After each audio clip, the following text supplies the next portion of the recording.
काही जमिनी घ्यायच्या, फसवायचं, ह्याच्या टोप्यात त्याला त्याच्या टोप्यात त्याला घालायच्या आणि शेतकऱ्यांची पिळवणूक करायची, या गोष्टी पण आम्ही खपवून घेणार नाही. ही गोष्ट आपण सगळ्यांनी ध्यानामध्ये ठेवावी. त्याचबरोबर आपल्या इथं इंडस्ट्री निघाल्यानंतर त्याचं लेबर कॉन्ट्रॅक्ट आम्हालाच मिळालं पाहिजे, त्याचं स्क्रॅप आम्हालाच मिळालं पाहिजे.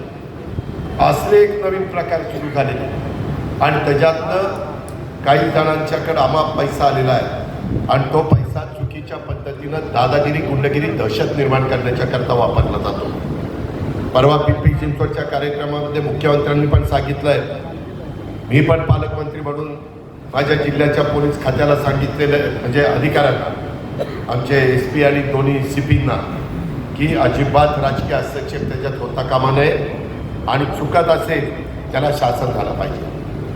ती कुणी मोठी व्यक्ती असू द्यात, किती मोठ्या बापाची असू द्यात, काही आम्हाला घेणं देणं नाही. सगळ्यांनी कायदा सुव्यवस्था चांगली राहण्याच्या करता संविधानाचा आदर करून कायद्याचा मान सन्मान त्या ठिकाणी ठेवला पाहिजे.